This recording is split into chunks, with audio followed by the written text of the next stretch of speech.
Mas eu convidei a minha mulher aqui para a gente ter uma conversa assim muito tranquila e muito simples. Você que atende aí há tantos anos a alma feminina, lida com as mulheres, aconselha, se faz amiga, confiante, confiável e oferece o coração, compartilha a alma com o aflito para consolá-lo como dom de Deus há tantos anos.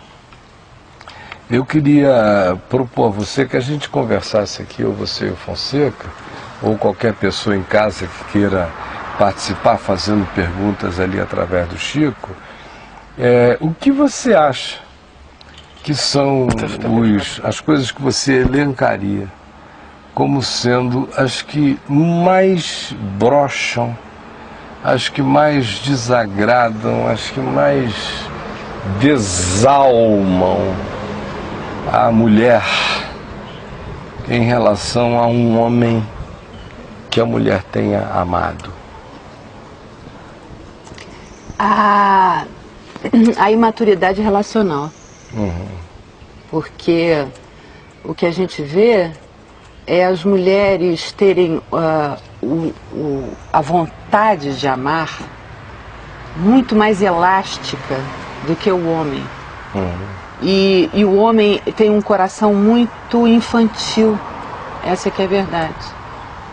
E ele quer que a impressão que dá quando essas mulheres falam é que o homem fica na expectativa de que elas promovam dentro deles o tesão, a admiração, aquele borogodó. Então, quando ele mesmo não tem fôlego para dele mesmo, do ser dele, oferecer isso para a mulher, a coisa esfria da parte dele, ele passa a olhar a mulher como móvel. E aí começa a acontecer aquele processo em cadeia de que a mulher começa a perder a autoestima e vê o cara frio e o homem tem a capacidade de passar da calça de veludo para a bunda de fora. Ou tá de mil paixões e nada é caro o suficiente para ele fazer, ou então tudo é um peso de morte. Eu acho que cada vez mais a humanidade está desaprendendo que as coisas são conquistadas no dia a dia e que o tesão maior é justamente essa conquista diária, essa vontade de amar.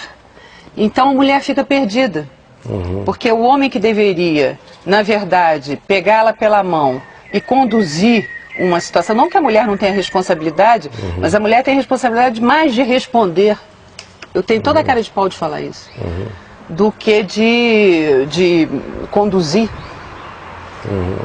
Então a grande frustração feminina é esse curto fôlego que o homem tem de amar, ou de mostrar apaixonado.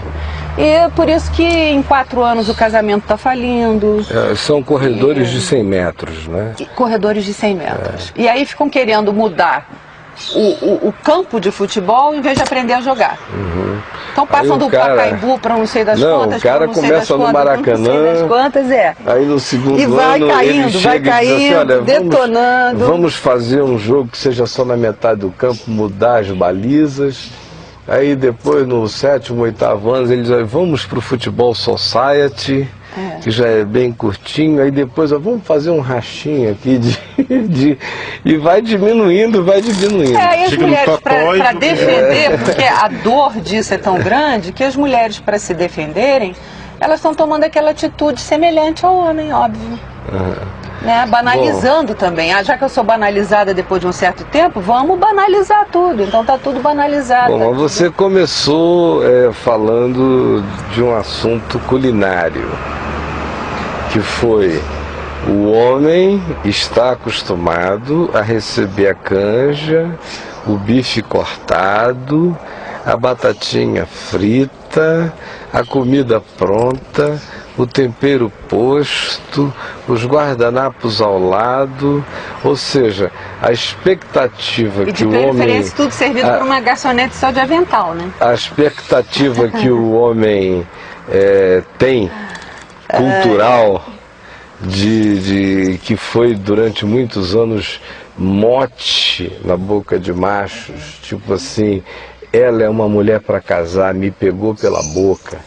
Lembra disso? Isso anos e anos e anos a gente ouvia. Isso deixou de ser um dito popular, mas continua a ser um sentimento masculino que hoje já não se vincula tanto à cozinha, porque a gente compra feito, mas se vincula às demais outras manifestações de serviço da mulher, não é? A mulher tem que ser a gueixa responsável pela satisfação, pela alegria, pelo bom humor e também pelo silêncio obsequioso ante o mau humor do homem. Com certeza. E também por compreender todas que sejam as expressões de sentimento não explicado do homem. Ela existe como um ente fabricante da felicidade do macho, ou seja, ela continua a ser a mulher na cozinha, fazendo comida o dia inteiro, preparando tudo para que ele chegue, coma, se sinta gordo, sonolento e satisfeito. Com certeza. Só mudaram os elementos da cozinha, mas ela continua na cozinha, no processo de alimentar, e recebe do homem essa responsabilização, não é? De que se o casamento não vai legal, é porque de algum modo a mulher não teve a competência para produzir a necessidade. Exatamente. O Edivaldo apareceu ali dizendo que há duas perguntas a serem feitas. Então, Chico, você está me ouvindo, meu irmão? Se estiver, pode fazer as perguntas agora mesmo. Ok, tem duas perguntas, no entanto eu vou falar só uma por enquanto, depois a gente entra com a outra. Tá. A pergunta do Rafael, lá da estação de São Paulo com o Brega, ele pergunta o seguinte: estamos acostumados a pensar que a igreja, com suas ações, é que provoca um encontro com Deus, ou seja, a igreja é a intermediária. Seria certo dizer que Deus já tem hora e momento certo para cada um ter encontros com Ele, sendo ou não pela ação da igreja? Bom, nós estávamos falando aqui de um outro assunto completamente diferente. Eu estava esperando que a pergunta viesse mais ou menos nessa linha, né? Agora, só para simplificar, responder e voltar para onde a gente tiver que voltar, eu realmente acho que esse é um assunto que é um business de Deus, aonde ele alcança as pessoas, em que geografias, em que horários, em que lugares, em que circunstâncias. São businesses divinos, são conjunções que envolvem a confluência de tantos fatores e vetores que estão para além da nossa compreensão. Ver a conspiração, o tamanho inteiro da conspiração que levou até aquele dia, aquela hora, que tentar criar uma teologia da soberania de Deus, predestinante do lugar no assento, no templo, na hora, com o pregador, com a mensagem, com tudo mais, é o tipo de coisa que eu sinceramente não dedico minha alma ao labor, porque a única coisa que eu sei é que eu estou amado em Deus desde antes de haver mundo. O resto do processo acontece numa confluência conspiratória que transcende a possibilidade de que todos os computadores do mundo trabalhando juntos pudessem fazer a consolidação do significado e do sentido. Por isso, meu querido, relaxe e goze, literalmente, em Deus, no Espírito de Deus, porque não há um problema. Você encontrou Jesus, então tanto faz se foi sentado num templo ou escondido embaixo da cama. A única coisa importante é que o trono de Deus tomou lugar no seu ser, né? Então, voltando aqui ao nosso assunto do que as mulheres mais se desanimam nos homens, você falou da imaturidade que gera, provoca, transfere, projeta, atribui, designa papéis messianicamente produtores de felicidade da parte da mulher em relação ao homem. E você, Fonseca, o que você acha que no homem assim, é um negócio assim que mais brocha na relação com a mulher, ou os homens já estão numa situação tão desgraçada que não dá mais nem para brochar, já acha que está brochado, já é saúde, já é uma penitência pequena? Eu acho que o que mais brocha num homem com relação à sua própria esposa é ele ficar paparicando um punhado de mulher dentro da sua mente, dentro do seu coração, e quando ele olha para a mulher dele, ele está brochado já. Bom, agora, isso é com relação a ele. Agora, com relação à própria mulher, né? Você chega em casa,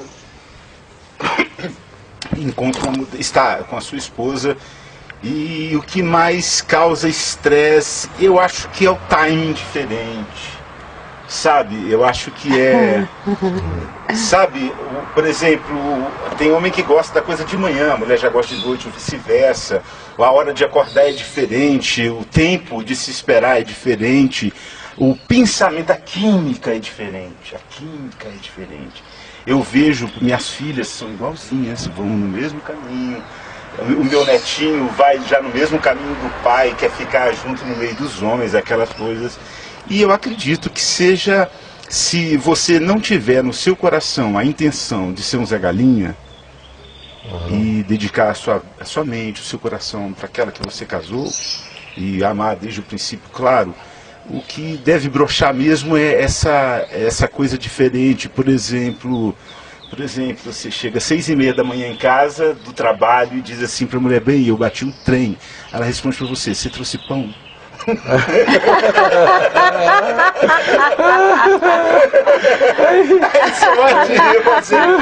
Isso vira folclórico, eu conto isso a vida toda. Aconteceu contigo? É claro que aconteceu. Eu cheguei, bati, ia pro hospital, voltei, aquela coisa toda, uma loucura e tal. A tua cabeça com aqueles... A 1000 por hora, aquela coisa toda. Aí eu bati o doido pra ter um amparo, um abraço e tal. Aí a minha mulher veio 6h30 da manhã com a cara assim de sono. Oi, bem, domingo. Deixa eu te falar, eu bati um trem. Aí ela falou assim, olhou pra mim: tá bom, você trouxe pão. Mas por causa do estresse, logo depois você ia pedir um cafezinho. Mas eu adoro isso, né? É linda essa história. Você trouxe pão, né?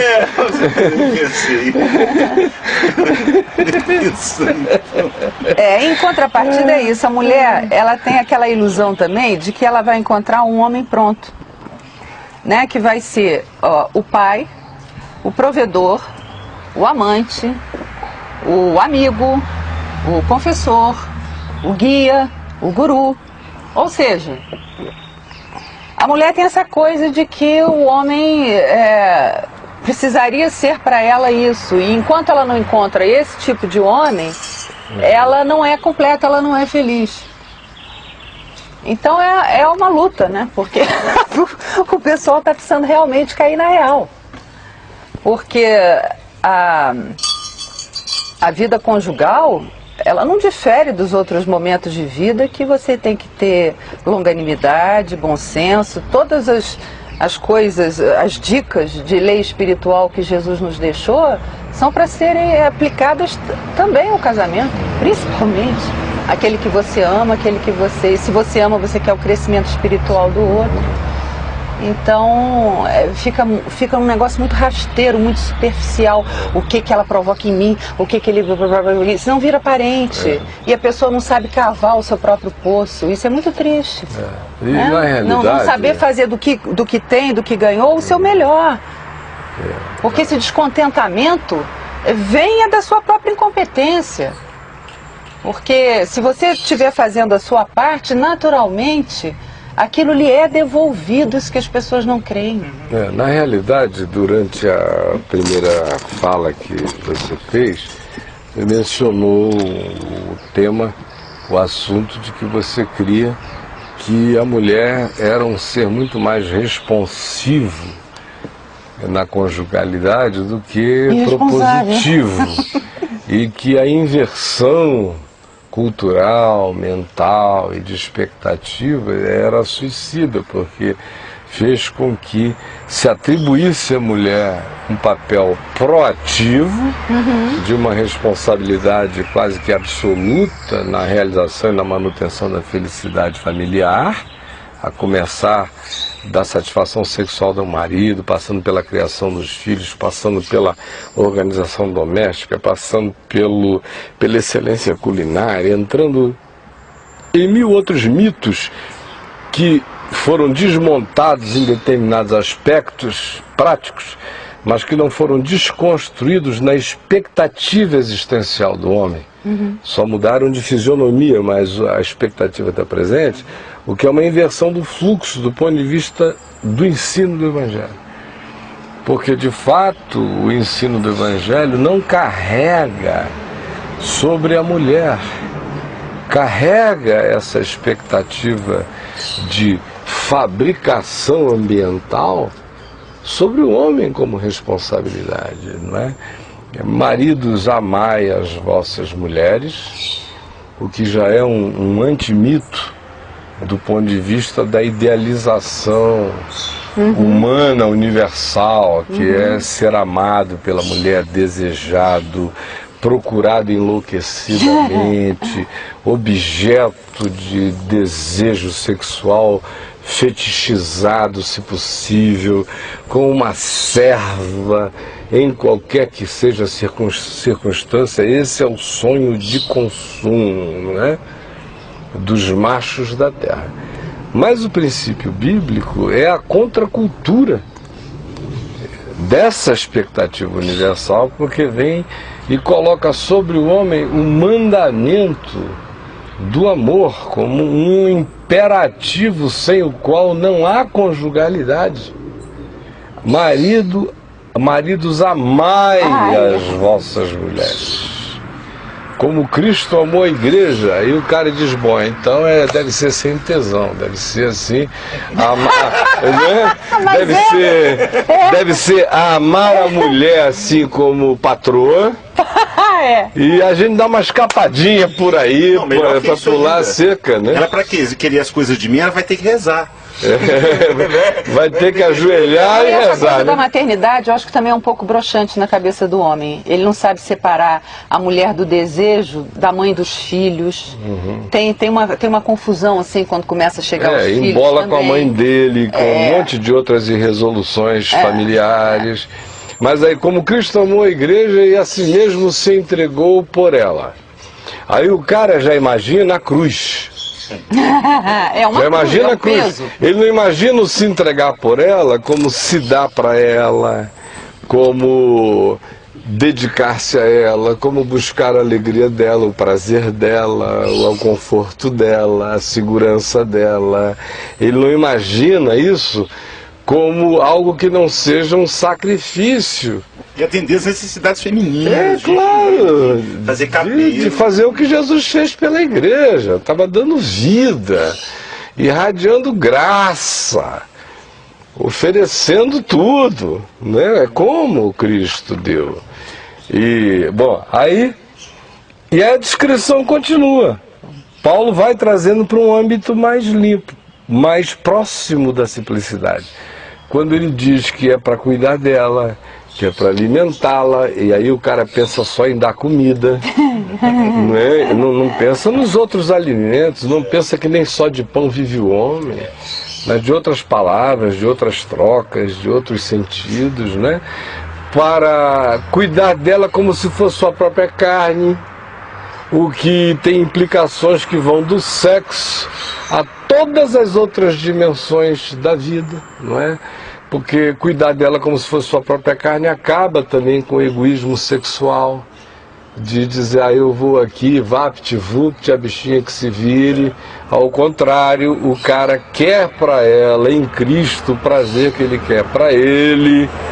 E como se o dele se consumar antes, o dela provavelmente não acontecerá depois. Então implica em dar a si mesmo a ela, implica também em retardar esse processo para fazê-la chegar às alegrias do prazer, para que então ele venha. Tudo como Cristo amou a igreja, no mesmo espírito, levando em todos os níveis da vida. Não é? No nível psicológico, afetivo, do cuidado, da antecipação, da preocupação, do aconchego. E aí Paulo ainda prossegue e diz que o homem acaba tendo a mulher que de algum modo ele ajuda a construir. Com certeza. Que ele acaba tendo a mulher que ele ajuda a construir, porque ele diz assim, para apresentar a si mesmo, a semelhança de Cristo, uma mulher gostosa, gloriosa, sem ruga e sem defeito, porque tenha sido lavada pela lavagem da água pela palavra.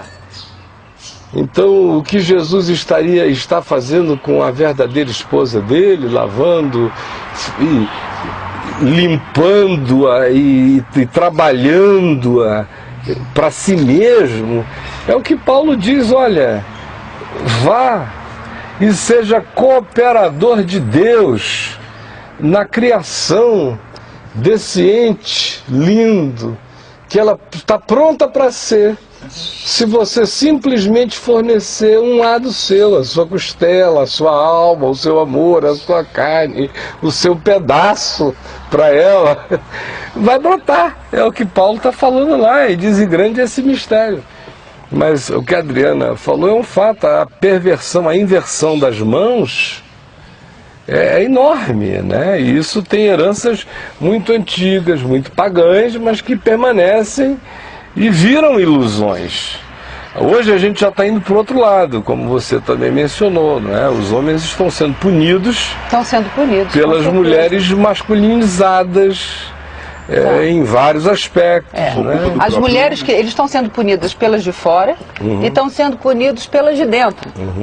Né? Porque o homem tem essa coisa da mulher do lado de fora, a mulher do lado de dentro. É uma coisa que você não pode fechar o olho para isso. Então, o que acontece é que a mulher do lado de dentro inferniza, passa a responder a esse homem com amargura. A autoestima dela vai no chinelo. Uma mulher com a autoestima baixa é um saco, todo mundo sabe disso. Vira uma pedinte, homeless, ela fica com o carrinho e o cobertor. Aí tem a falta de estímulo, leva ao inverso. A mulher compensa na comida. Essas coisas que parecem clichê, mas acontece na casa de todo mundo. Então, em primeiro lugar, a mulher tem que se desiludir aprendendo com Jesus que não tem um bom sequer. Ou é a construção do homem nele, em Cristo, ou então ela vai ficar com a migalha do mundo que já é no maligno mesmo, e todo mundo que faça uma apneia e mergulhe fundo e aguente agora. E a quebra desse mito de que algum outro ente humano tem o poder de fazer você feliz. Não tem. É aí que eu ia chegar, que eu estudei até com as mulheres um ano inteiro o livro de Tiago. Um dos pontos que eu mais bati, o mais importante é: Cristo quer fazer você. E você não precisa sair do curso da sua própria natureza. Se você já sabe, as mulheres têm que saber, os homens estão nesse entendimento, não tem Cristo, ainda estão aqui, não chegaram, ou tem, mas não processaram, não amadureceram um monte de coisa. Então, peraí, eu estou casada com ele, eu amo este homem, eu quero ver o crescimento espiritual dele, então peraí, tá de besteira? Deixa o cara de quarentena. Ela não precisa se fazer de vítima, se amargurar, achar que o problema é todo dela. É só ela parar e pensar: quem que eu gostaria para mim, eu mesma ou ele? Ela vai dizer: eu mesma. Então essa coisa de depender do cara, de fissura do para, É um processo de adoecimento. A imbecilização crônica, porque aí viram elas ficam recompensando a perversidade do indivíduo com mais paparicamento para torná-lo um Nero, um Calígula do lar. Um Calígula, porque ela quer chegar pro... E aí ela vai ficando uma pasta pro cara. Ela vai virando uma coisa desprezível. Porque, na verdade, é o que ela está fazendo com ela mesma. Porque...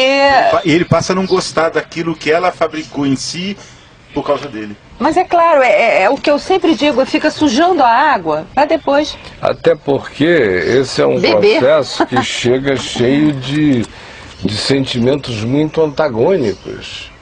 Porque na mesma medida em que uma dimensão desse homem olha para ela e a despreza, por ela estar fazendo assim, numa outra medida, ele exerce uma sombra existente nele de tirania e de perversidade que aumenta o estado dela naquela condição. E por outro lado, ainda cresce dentro dele uma outra dimensão que faz com que ele se culpe.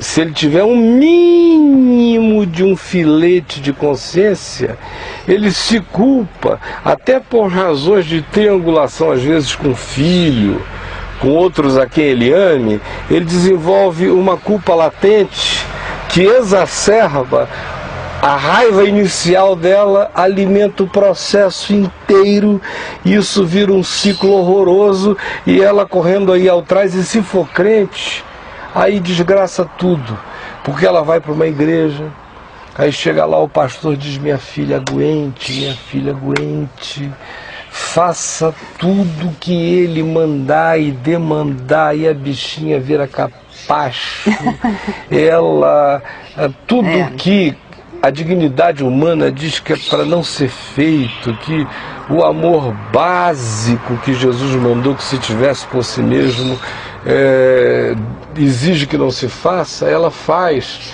Parece que é o único lugar onde todos os mandamentos de Deus para o homem em relação a amar a ele mesmo recebem uma suspensão súbita.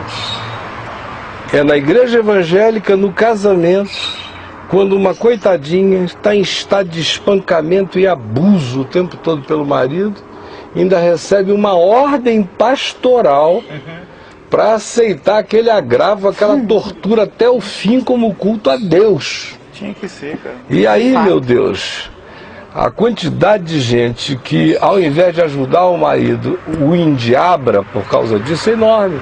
Porque a chance que ela tinha de ajudá-lo foi, como a Adriana falou, foi colocá-lo na quarentena. Não é aquela quarentena de quem fica zangada, maltrata, nem nada. Simplesmente mostra que não é gêmea chifópoga da doença dele. Você tem que ter um descolamento psicológico. Não tem com a dependência da doença dele. Se ele escolher um mau caminho, ele vai andar só. Ele fica ali. Ele bata com a cabeça na parede, mas ela não precisa se amargurar por causa disso. Ela não tem que entrar no jugo desigual. É isso? Ela não tem. O mandamento é: não vos ponhais. Exatamente. Isso não é só antes do cara se casar. Uma vez que casou e o outro assumiu um jugo desigual, não ande na batuta dessa doença. Não se ponha, não vá nessa doença, porque senão você vai ficar manco e vai estimular a atrofia do outro para sempre. Não há cura nisso aí.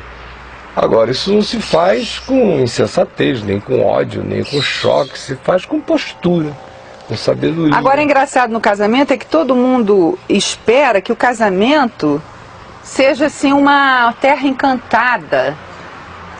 Uma coisa absurda, porque não é. É o lugar onde tem chatice, onde tem atrito, onde tem rotina, conflito. Você vê o outro uma vez inchado, depois desinchado, com dor de barriga. Você está mais próximo a ele. Agora, se você não souber curtir isso, e isso virar cada vez mais amor por cada pelinho, por cada ruguinha. Porque ele estava falando sem ruga e sem mácula tudo bem, sem ruga é um pouco difícil. Mas essa coisa do amor crescer cada vez mais por... Né? Não, mas não, aí a pessoa fica bom aí, então eu já estou ouvindo coisa que eu não gosto, já estou sentindo o cheiro que eu não gosto, ela já não está como eu gosto, ele já não está como eu gosto, não dá nada tá como eu gosto. Agora, o que fica como você gosta se você põe mais de 2 anos essa coisa do seu lado? Não, o que banca a nossa imaginação? Quem é que vai bancar a sua imaginação de felicidade? Até porque é tudo uma grande construção uma grande construção de muita fantasia. Muita fantasia. Né? E não só de fantasia, mas as pessoas não reconhecem que é também de um humor caprichoso, condicionado ao que se espera que naquela fase do encontro se estabeleça. Exatamente. Ou seja, uma cobrança horrorosa. Expectativa. Se ele chega ou ela chega e ele está vindo da praia correndo melado e suado, eles só se encontram há 15, 20 dias, 1 mês, 2 meses. Ela é capaz de lamber o suor dele e dizer, meu macho. Completamente. Não é? Meu macho. Completamente. Aí bota assim, contas a pagar, receber, umas visitas à sogra, ao sogro. Não, basta dizer que vai estar ali a tempo e a hora. Um irmão chato, um primo indesejável, não sei o quê, uns bate-bocas, não sei o que e tal. Na mesma praia, o mesmo cara, com o mesmo sol, com tudo igual, chegando correndo, dá um abraço nela e ela diz, pô, você me melou todinho. Então não existe nada objetivo. É claro. Coisa nenhuma. Claro. Nem naquilo que depois muitas vezes se aventa e se levanta como desculpa. Algumas vezes até existe, do ponto de vista assim da mondronguice, de um cara que se relaxou e a barriga ficou do tamanho de uma pança, mas ainda é o álibi, porque havendo outros interesses mais profundos, nem aquilo seria nada, não é? É que aquilo vai virando o álibi do álibi do álibi por causa das fantasias, das construções imaginárias, das determinações impostas de que tem que ser de certas formas, pelas trocas fantasiosas com as amigas mentirosas, todo mundo mentindo sobre relações inexistentes, maridos inexistentes, tesões inexistentes, viagens inexistentes, tudo inexistente e todo mundo correndo atrás da fantasia ao invés de aprender com Jesus que pouco é necessário, mesmo uma só coisa, até nessa área da vida onde, como disse a Adriana, se você não for aprendendo a ter prazer no processo de ser com o outro, não surgirá nenhuma conexão que gere aqueles vínculos de amor como vida e como alegria e como estabilidade, né?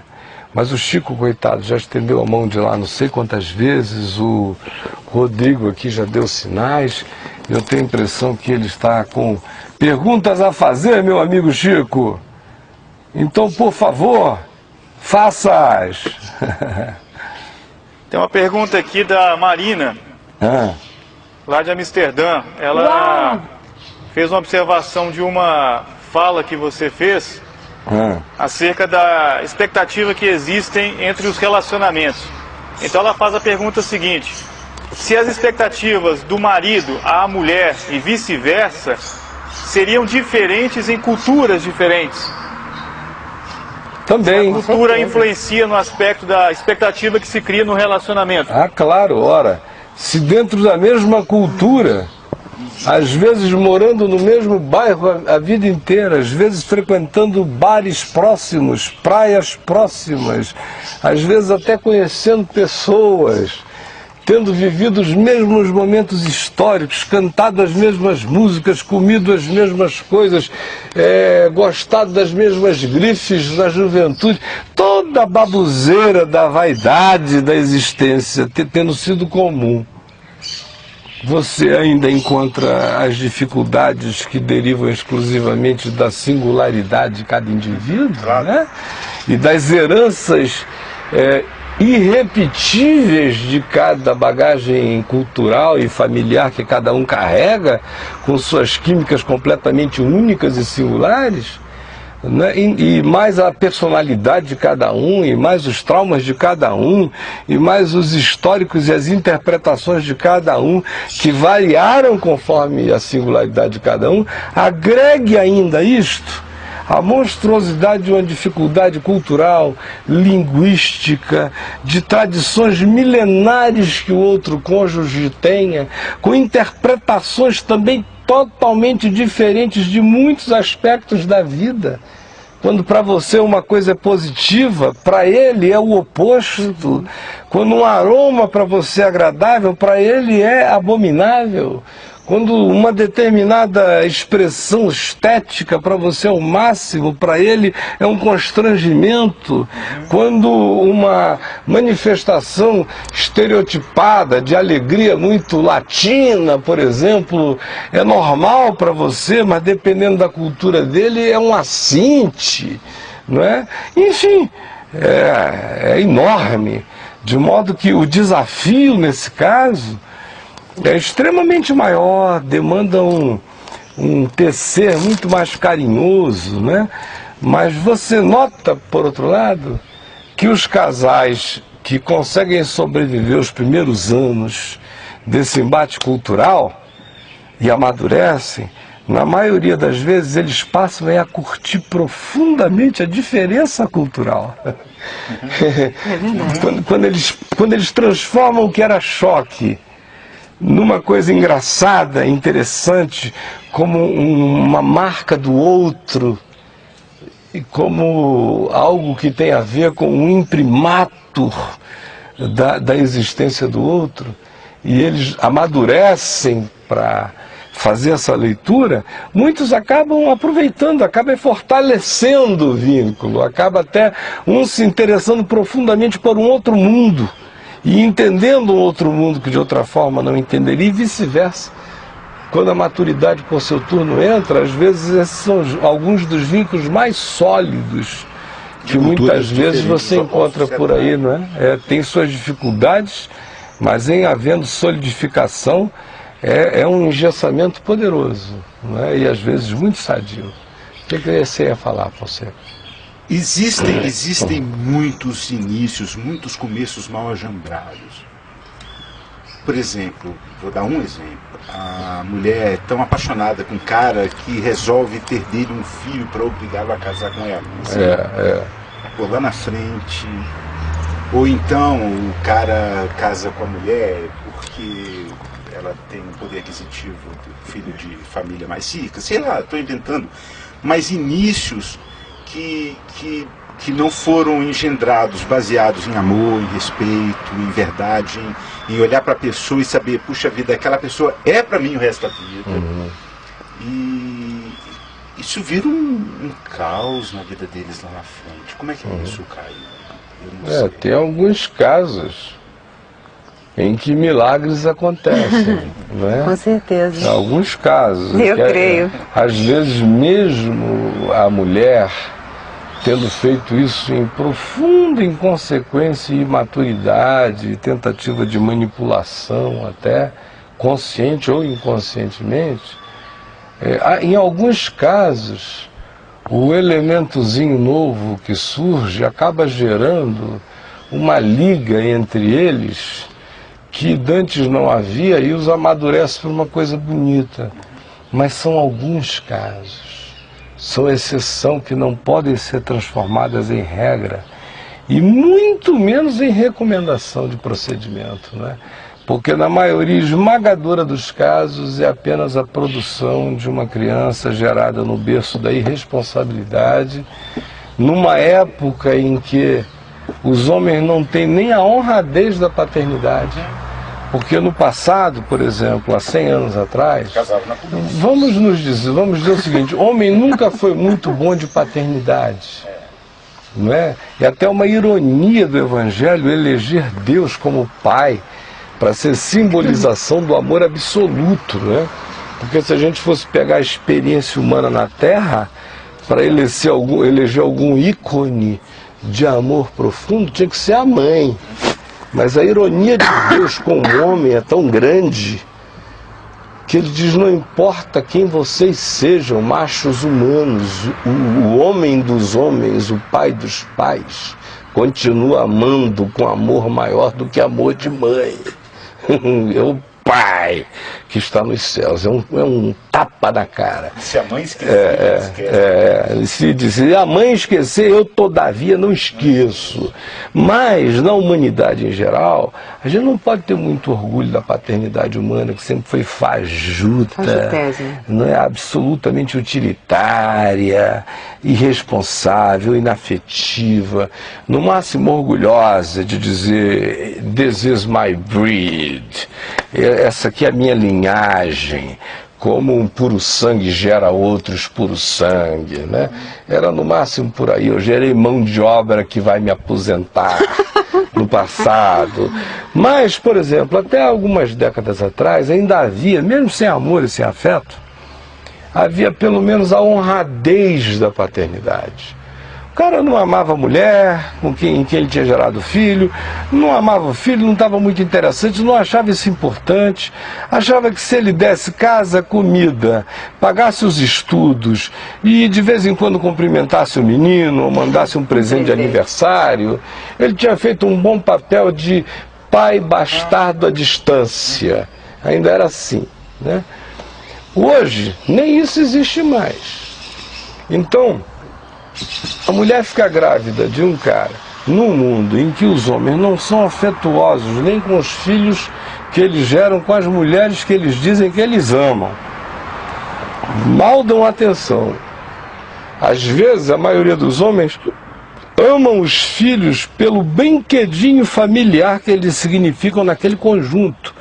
E a prova disso é que no dia que eles se separam da mulher, eles se esquecem e se divorciam dos filhos. Também. A grande maioria prova de que o vínculo nunca existiu. Existia como uma entidade social interessante por um momento.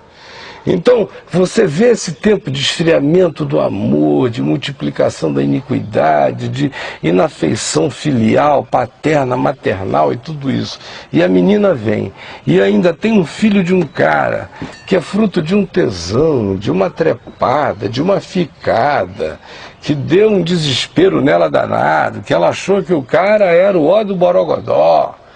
E aí deu em cima dele de novo, ele deu assim sinais de que ela era legalzinha, bonitinha, ela foi numa ilusão qualquer e disse: ele tem uma boa família, quem sabe eu ficando grávida eu terei uma chance, e aí engravida.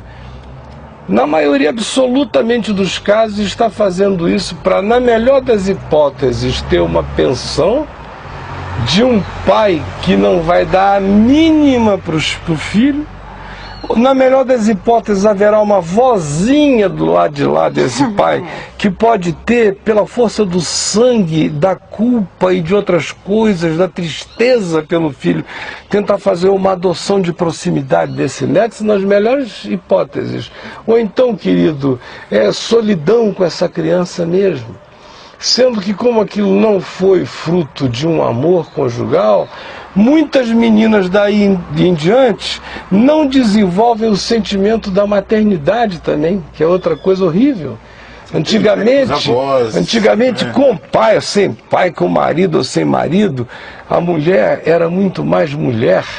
E ela salva da vida pela missão de mãe, com muita naturalidade. Isso está morrendo também. Então ela acaba empurrando para a mãe, para o pai, para o avô, para isso, para aquilo. E aí ficam esses filhos sem referência parental, sem coisa nenhuma, com uma indefinição total, que acaba se manifestando também em indefinição, a começar da própria identidade sexual.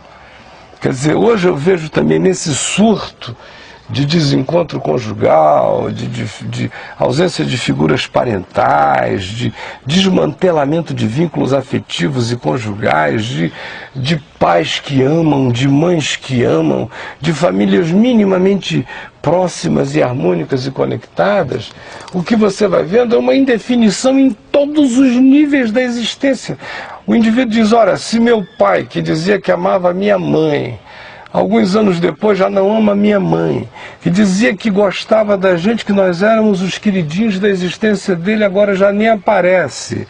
Surgiu uma outra pessoa na vida dele que é tudo para ele. Até quem ele não gerou do lado de lá virou tudo para ele só por causa do desejo sexual que transformou o lado de lá na família dele agora. A minha mãe, por seu turno, surtou.